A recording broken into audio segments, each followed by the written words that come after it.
Salut, c'est Benjamin, bienvenue dans le bilan de la semaine numéro 10. Aujourd'hui, on parle des 3 films que j'ai vus en salle cette semaine, à savoir Zootopia, Saint-Amour et The Revenant. Premier film, Zootopia, réalisé par Byron Howard, Rich Moore et Jared Bush. On va suivre l'histoire de Judy, qui est une jeune lapine qui rêve de travailler dans la police et qui va être envoyée à Zootopia après son entraînement pour travailler là-bas en tant que policier. Elle va rencontrer Nick Wilde, un renard qui fait des arnaques, et il va se passer plein de trucs. Je vous en dirai pas plus sur l'histoire, sachez juste qu'à Zootopia, tous les animaux vivent ensemble et que quelque chose va mettre ça en péril et qu'il va y avoir une enquête pour savoir pourquoi cette crise arrive. Je vous le dis tout de suite, j'ai beaucoup aimé ce film, d'ailleurs j'ai aimé les 3 films dont je vous parle aujourd'hui et je vous invite grandement à les voir au cinéma. C'est assez intéressant parce que dans le bilan de la semaine, je vous ai parlé au moins de 3 films d'animation qui sont drastiquement différents, à savoir Anomalisa, Tout en haut du monde et Zootopia. Ils sont différents déjà par le traitement de leur thème et par leur technique, puisque Anomalisa, c'est un film en stop motion qui se veut pour adultes, c'est un vrai film d'auteur pour adultes. Tout en haut du monde, c'est un film d'animation 2D qui touche un petit peu les deux publics. Et Zootopia, c'est un film d'animation 3D qui vise les enfants et les adultes, même s'il y a beaucoup de références que les enfants ne pourront certainement pas voir.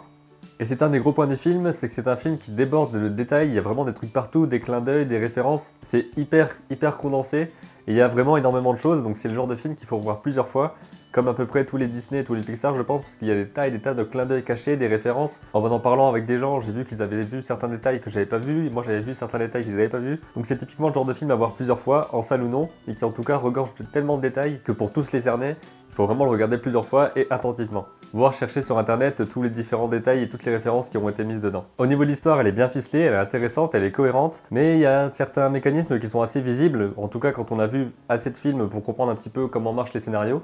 Et ici, il y a des mécanismes qui sont vraiment visibles, comme des choses qui sont utilisées en début de film qui vont forcément servir à la fin. Le message qui est toujours un petit peu le même dans les films Disney, qui est battez-vous pour vos rêves, etc., mais qui semble un petit peu simplifié des fois. En même temps, c'est normal parce que ça vise un public plutôt enfant et qu'il ne faut pas d'histoire trop complexe non plus. Les enjeux peuvent être un petit peu plus complexes, mais il ne faut pas que l'histoire en elle-même soit trop complexe pour que les enfants la comprennent.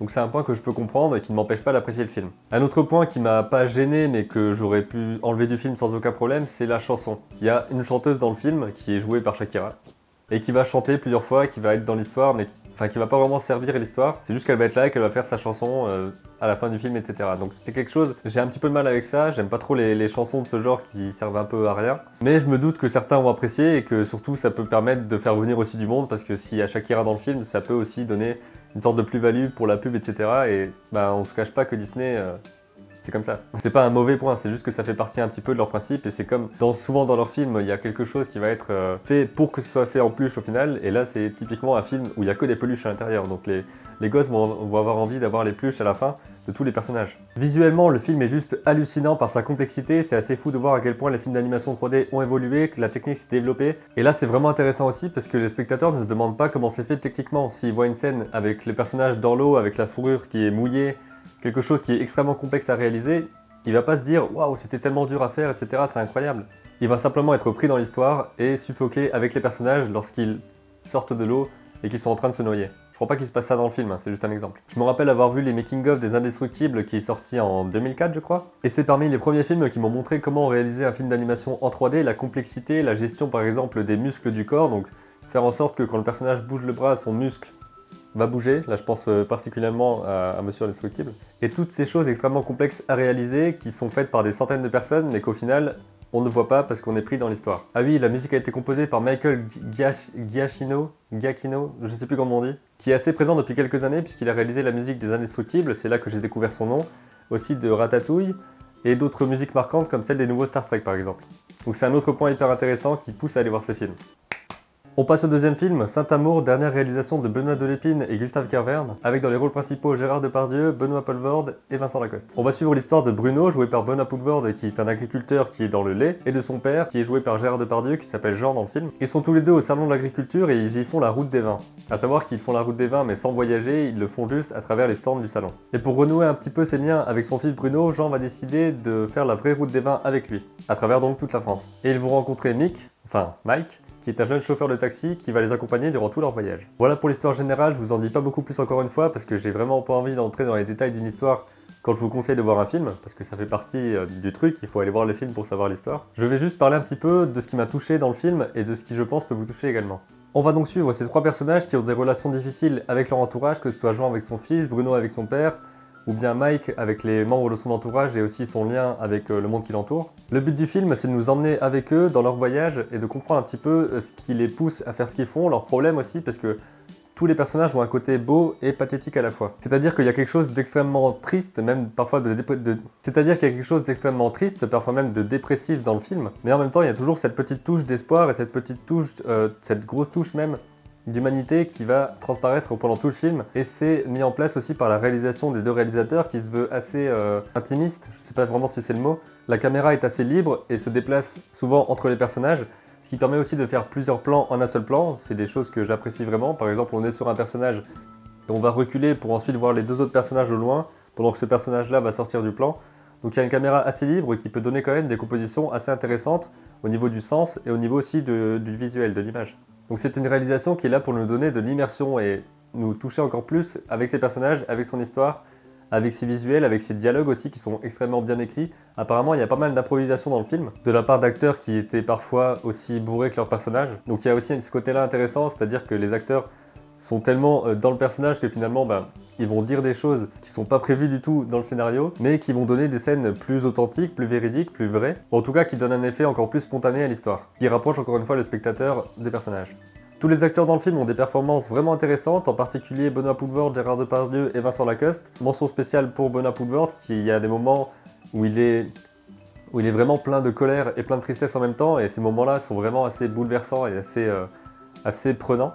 Les personnages secondaires sont également très intéressants, donc ils offrent tous une nouvelle perspective et tous une vision du monde assez différente. Mention spéciale à Michel Houellebecq qui fait une apparition en tant que propriétaire de la chambre d'hôte, qui est à la fois extrêmement drôle et aussi carrément malsain et glauque.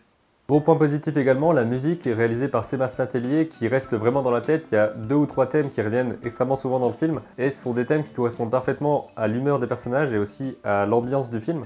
Ça permet aussi de se demander comment un même thème peut revenir plusieurs fois dans un même film et signifier à chaque fois quelque chose de différent par rapport à la situation avec laquelle il est amené. Seul point négatif, entre guillemets, c'est la dernière partie du film, que j'ai trouvé aussi intéressante, mais un petit peu moins passionnante et prenante que le début du film. Donc il y a une sorte de cassure à ce moment-là, même si ça correspond toujours aux personnages et qu'il y a encore une partie de leur parcours qui se fait à ce niveau-là. Mais j'ai été un petit peu moins pris dans cette dernière partie, donc je ne saurais pas dire exactement combien de temps avant la fin. Mais en tout cas, j'étais un petit peu moins passionné par ce qui se passait, et le message de fin, bien qu'intéressant et je pense qu'on peut l'analyser, etc., j'ai pas réussi à totalement bien le comprendre. Donc là aussi, c'est un film que j'aimerais revoir pour comprendre quelques subtilités que j'ai pas saisies, quelques détails que j'ai pas réussi à comprendre, des enjeux que j'ai pas réussi à capter. C'est encore une fois un bon point parce que si j'ai envie de revoir un film une deuxième fois, c'est qu'il y a d'autres choses à en tirer, d'autres choses à analyser et que j'ai envie de comprendre plus que ce que j'ai compris la première fois.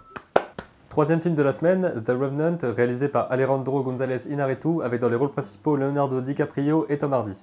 C'est un film que j'attendais beaucoup parce que sa bande-annonce m'avait vraiment fasciné par sa violence, par ses thèmes, par son rythme et par l'immersion qu'il semblait avoir dans le film. Et j'ai pas été du tout déçu par le film que j'ai vu. On va suivre l'histoire de Hugh Glass au sein d'un groupe de trappeurs américains. Voilà, c'est tout ce que vous avez besoin de savoir, maintenant allez voir le film. Si vous avez vu la bande-annonce, vous avez vu d'autres éléments qui se passent dans le film, qui sont importants mais qui ne sont pas l'entièreté du film. Et si vous avez rien vu du tout, je vous conseille vraiment d'y aller pour découvrir complètement ce qui se passe dans le film. Par rapport à la source du film, il faut savoir que Hugh Glass a vraiment existé, qu'il a fait l'objet d'un livre et que ce film tire en partie son histoire du livre. Mais il y a des tas d'éléments qui ont été rajoutés par rapport à la dramaturgie et pour créer l'histoire que le réalisateur voulait raconter. Je suis pas assez renseigné pour savoir exactement quels sont les éléments qui ont été rajoutés ou pas. Ce qui m'importe, c'est ce qui se passe dans le film et je me renseignerai à côté par rapport à l'histoire du véritable Hugh Glass. Le film m'a vraiment beaucoup touché et je pense que c'est dû à plusieurs facteurs. D'abord le facteur de l'immersion. Dû en grande partie à la réalisation, au cadrage, à la photographie. Il faut savoir que le film a été réalisé essentiellement, voire même complètement en extérieur, avec des lumières naturelles, à certains moments de la journée pour avoir une telle lumière, etc. L'immersion est aussi amenée par le travail sonore qui est vraiment hyper complexe et hyper bien fait sur ce film. Que ce soit au niveau des bruitages ou de la musique, il y a vraiment beaucoup à faire et je pense même beaucoup à analyser. Lorsqu'on est dans la forêt, on est vraiment dans la forêt, il y a des bruitages de craquements de bois, de feuilles, d'animaux, etc. qui sont vraiment tout autour de nous, d'où l'intérêt aussi de le voir en cinéma. Donc il y a cette capacité à nous immerger, la musique aussi a des thèmes assez marquants. Il y a un thème qui revient souvent, il y a plusieurs notes qui s'enchaînent en fait, il y a genre 2-3 notes, ensuite il y aura un gros silence, d'autres notes, donc c'est un thème avec des mélodies très espacées qui donnent un impact en fait à chaque note. Et surtout que le volume de la musique est parfois extrêmement fort, par exemple avec des musiques faites de tambours, de gros coups secs, de percussions, des choses qui vont vraiment impacter et nous mettre dans l'action. Action qui est vraiment très impressionnante d'ailleurs dès la première scène d'attaque. On est dans l'histoire, on est dans le film, on a l'impression de se prendre les flèches nous aussi. C'est assez incroyable, j'étais vraiment comme ça accroché à mon siège en train de me dire mais je vais mourir quoi. Ce qui m'a mis le plus dans le film, je crois, c'est ces grandes étendues enneigées, ces grandes étendues de nature avec des arbres, etc. Avec une toute petite silhouette qu'on voit évoluer à l'intérieur. Et c'est quelque chose qui me touche vraiment beaucoup, je sais pas encore vraiment pourquoi, je pense que c'est le côté échelle, le côté être tout seul face à une nature qui serait immense. C'est une image qui revient souvent dans les rêves que je fais, dans les images que je crée, souvent cette histoire du voyage, par exemple dans mon film, un voyageur qui va évoluer dans un paysage désertique tout seul. Donc il y a ce rapport d'échelle, ce rapport au voyage, ce rapport à l'introspection qui va me toucher énormément. Et c'est l'un des trucs que je veux faire en fait dans ma vie, c'est voyager, me retrouver tout petit au milieu d'une grande forêt enneigée. Ça part dans ma liste des 100 trucs à faire avant de mourir, hein, clairement. Dans le film, il y a également beaucoup de messages à voir, beaucoup de métaphores, beaucoup de choses à comprendre, beaucoup d'enjeux assez subtils à saisir. Donc c'est encore une fois un film que je dois voir plusieurs fois pour en comprendre toutes les subtilités, savoir un petit peu comment analyser ce qui s'est passé et comprendre un petit peu ce que le réalisateur voulait me dire, plus précisément que cette première expérience brute que j'ai vue en salle. Et au niveau du ressenti, j'ai eu un petit peu le même effet que quand j'ai vu Interstellar au cinéma. Ça traite pas des mêmes thèmes, mais ce que je veux dire, c'est qu'en sortant de la salle, j'ai eu cette impression de vertige, de grand vide et de plein de questions, une envie de découvrir, une envie de vivre des choses qui étaient vraiment extrêmement fortes. J'ai encore eu ce trip de je sors de la salle, il fait nuit, et puis je regarde le ciel comme ça, en train de regarder les premières étoiles qui apparaissent, et je me mets à rêver d'être dans l'espace et tout. Aller dans l'espace, deuxième truc qui va dans ma liste. Alors je vous encourage vraiment à aller voir ce film au cinéma, c'est une expérience à vivre en salle, avec un énorme écran et une énorme installation sonore autour. C'est le genre de film qui est rare, en tout cas dans ces conditions, avec un tel budget, avec un tel casting, et avec surtout une telle distribution dans de grandes salles. Évidemment, il y a beaucoup d'influences à l'intérieur, de grands films, par exemple ceux de Tarkovsky, d'ailleurs il faut que j'en voie parce que ça doit être vraiment quelque chose qui me touchera énormément au niveau de la contemplation, au niveau des thèmes abordés, etc.